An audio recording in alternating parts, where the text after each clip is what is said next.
Subscribe! Sana all! Dati nung bata ako hanggang ngayon ay naaaliw ako sa paglalaro ng mga online games at offline games. Naalala ko pa dati nangungupit ako ng pera sa bulsa ng tatay ko para lang panglaro sa computer shop. At hindi lang yon, nangungupit din ako ng pera sa uncle ko. At one time, nabuking ako ng auntie ko. Ikaw pala ang kumukuha ng pera ha? Nani? At boom, sinampal ako ng auntie ko men. Gusto ko lang naman maglaro ng Counter-Strike eh. Sobrang gustong-gusto ko talaga maglaro ng mga computer games, hindi na ako umuwi sa bahay namin. At minsan, madaling araw na ako umuwi. Dahil sa kabobohan na pinaggagawa ko na yon, ay one time sumakit yung tiyan ko. Hindi ko alam kung naulcer ba ako, basta ewan sumakit yung tiyan ko dahil hindi na ako umuwi sa bahay para kumain. Ma, sakit ng tiyan ko. Yan kasi, kaka-computer mo yan. Kaya sa mga naglalaro sa com shop, dala kayo ng foods para hindi kayo magutom.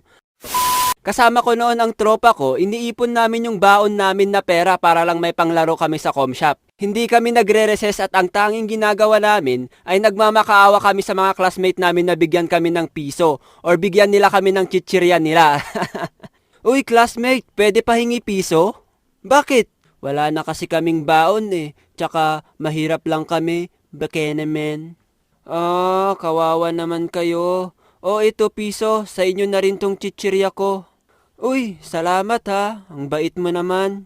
Hehehehe. Approve. Ang hindi nila alam, pagdating na ng weekend ay kukunin na namin ang mga ipon naming pera at didiretso na kami sa computer shop para maglaro. Yay!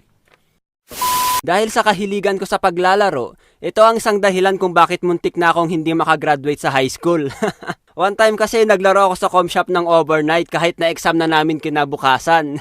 Hindi ko lang sure kung third grading or fourth grading. Basta yon, pumasok ako sa school ng walang